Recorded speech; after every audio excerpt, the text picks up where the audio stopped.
ఓం శ్రీమాత్రే నమః. ఛానల్లోకి స్వాగతం అండి.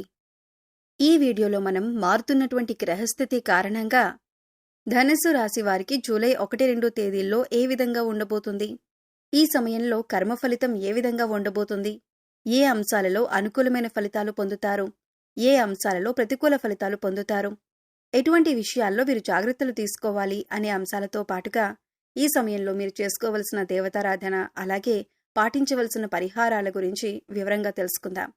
కానీ అంతకంటే ముందుగా మీరు కనుక మన ఛానల్ని ఇప్పటి వరకు సబ్స్క్రైబ్ చేసుకోకపోతే సబ్స్క్రైబ్ చేసుకొని పక్కనే ఉన్న బెల్ ఐకాన్ నొక్కి ఆల్ సెలెక్ట్ చేసుకుంటే మేము ఇలాంటి వీడియోస్ అప్లోడ్ చేయగానే ముందుగా మీకు నోటిఫికేషన్ వస్తుంది.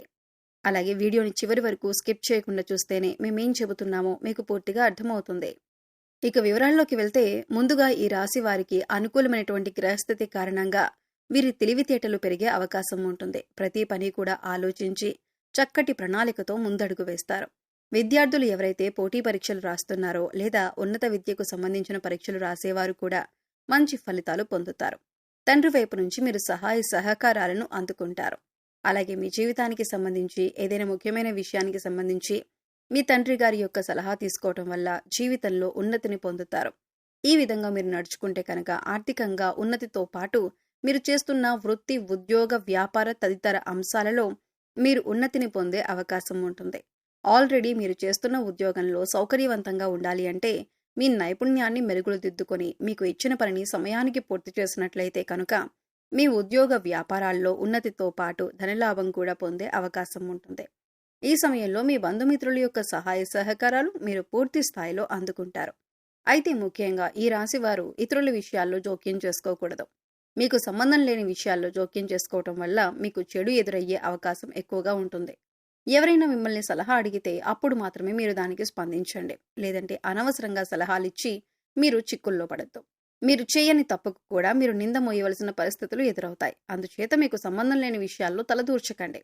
ముందుగా ఎదుటివాళ్లు ఏం చెబుతున్నారో అని వినటానికి ప్రయత్నించండి. ఆ తర్వాత మీరు స్పందించండి. వారు చెప్పింది పూర్తిగా వినకుండా స్పందించినట్లయితే కనుక మీరు ఇచ్చిన సలహాని వారు తప్పుగా తీసుకునే అవకాశం ఉంటుంది. ఈ రాశి వారు జ్ఞానవంతులని చెప్పుకోవచ్చు. ఏ పనిని ఎప్పుడు చేయాలి, ఎవరితో ఏ విధంగా మాట్లాడాలి అనే అంశాలపైన వీరికి జ్ఞానం అధికంగా ఉంటుంది. సమయానికి తగ్గట్లుగా సమయస్ఫూర్తితో నడుచుకుంటారు. అయితే ఈ సమయంలో మీ తల్లిదండ్రుల్ని గౌరవించి వారు చెప్పినటువంటి సలహాలు, సూచనలు పాటించడం వల్ల జీవితంలో ఉన్నతిని పొందుతారు. కళా, మీడియా రంగాల్లో ఉన్నవారికి, అలాగే జ్యోతిష్య శాస్త్రం తెలియజేసేవారికి, ఉపన్యాసాలు, హరికథలు చెప్పేవారికి కూడా అనుకూలమైన కాలంగా చెప్పుకోవచ్చు. కళారంగంలో వారికి కీర్తి ప్రతిష్టలు మెరుగుపడతాయి. అవార్డులు, రివార్డులు అందుకుంటారు. ముఖ్యంగా ఈ రాశి వారికి ప్రభుత్వ ఉద్యోగానికి సంబంధించిన అంశాలలో అనుకూలంగా ఉంది. ప్రభుత్వానికి సంబంధించిన ఏదైనా పని గతంలో మీకు ఆగిపోయి ఉంటే అది సమయంలో పూర్తవుతుంది. నిరుద్యోగస్తులు ఎవరైతే ఉద్యోగం కోసం ఎదురు చూస్తున్నారో వారు ఖచ్చితంగా ఉద్యోగ అవకాశాన్ని పొందుతారు. స్వల్ప ధనలాభం కలిగే సూచనలు కూడా కనిపిస్తున్నాయి. అవివాహితులకు వివాహ యోగం సూచిస్తుంది. అలాగే ప్రేమికులకు ఇరు వర్గాల వైపు నుండి కూడా అంగీకారం వచ్చే సమయంగా చెప్పుకోవచ్చు. మీ ఇంట్లో వాళ్ళు ఒప్పుకోవటం వల్ల మీ ప్రేమ సఫలీకృతమవుతుంది. ప్రేమించిన వారిని వివాహం చేసుకునే అవకాశాలు ఎక్కువగా కనిపిస్తున్నాయి. అలాగే ప్రయాణాలు చేసేవారు, ముఖ్యంగా దూర ప్రయాణాలు చేసేవారు ఆనందంగా, ఉత్సాహంగా ప్రయాణాలు చేస్తారు. అలాగే దూర ప్రాంతాల్లో ఉద్యోగం పొందే అవకాశం కూడా ఉంటుంది. కొంతవరకు స్థానచలనం పొందే అవకాశం ఉంటుంది. గతంలో మీకు చిన్న చిన్న అనారోగ్య సమస్యలు ఏమైనా ఉంటే అవన్నీ కూడా పూర్తిగా తొలగిపోతాయి. సంతానం కోసం ఎదురు చూసేవారు, గర్భిణీ స్త్రీలు సుబ్రహ్మణ్యేశ్వర స్వామి వారి ఆరాధన చేసుకుంటే ఉత్తమం. అయితే ధనానికి సంబంధించిన విషయాల్లో మాత్రం రాబోయే రోజుల కోసం మీరు నిల్వ ధనాన్ని ఏర్పాటు చేసుకోవాలి. అంటే ధనం ఉన్నప్పుడు విచ్చలవిడిగా ఖర్చు చేసి లేనప్పుడు బాధపడడం కాకుండా మీకు ధనం ఉన్నప్పుడే మీరు కొద్దిగా జాగ్రత్త చేసుకున్నట్లయితే ఫ్యూచర్లో మీరు ఇబ్బంది పడకుండా ఉంటారు. అలాగే ఉద్యోగానికి సంబంధించిన ఇబ్బందులు వచ్చినప్పుడు మీ పై అధికారులతో కొద్దిగా నెమ్మదిగా సంయమనంతో మాట్లాడండి.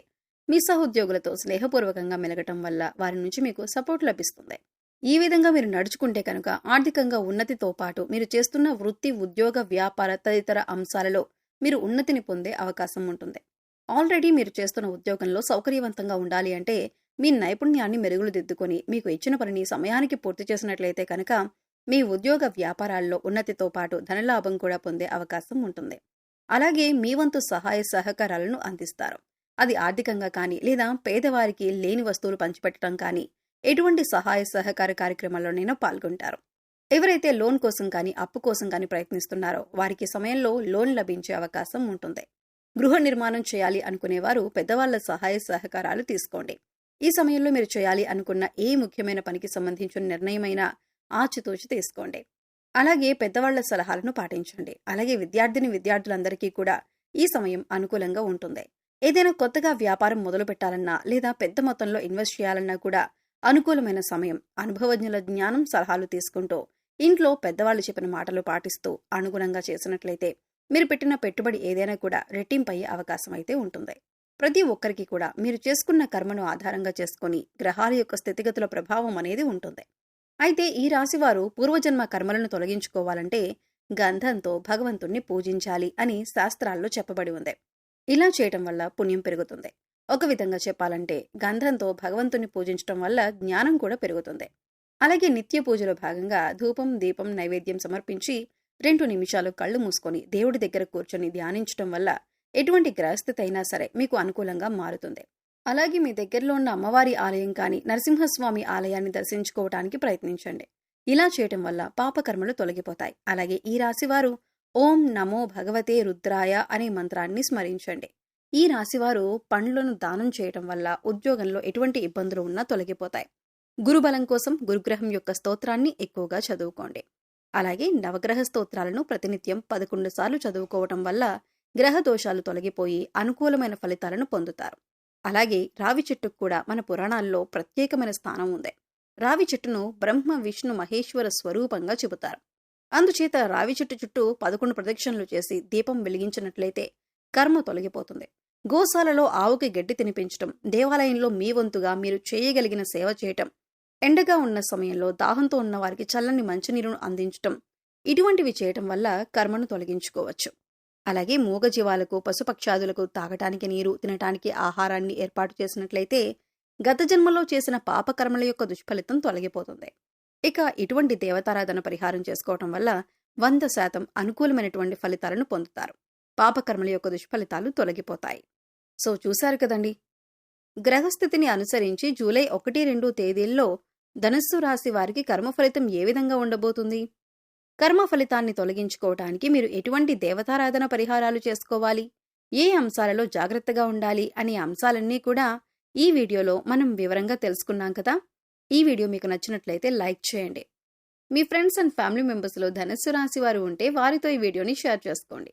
అలాగే ఇప్పటి వరకు మన ఛానల్ని సబ్స్క్రైబ్ చేసుకోకపోతే సబ్స్క్రైబ్ చేసుకొని పక్కనే ఉన్న బెల్ ఐకాన్ నొక్కి ఆల్ సెలెక్ట్ చేసుకుంటే మేము ఇలాంటి వీడియోస్ అప్లోడ్ చేయగానే ముందుగా మీకు నోటిఫికేషన్ వస్తుంది. మరో చక్కటి వీడియోతో మళ్ళీ కలుద్దామండి. ఓం శ్రీమాత్రే నమః.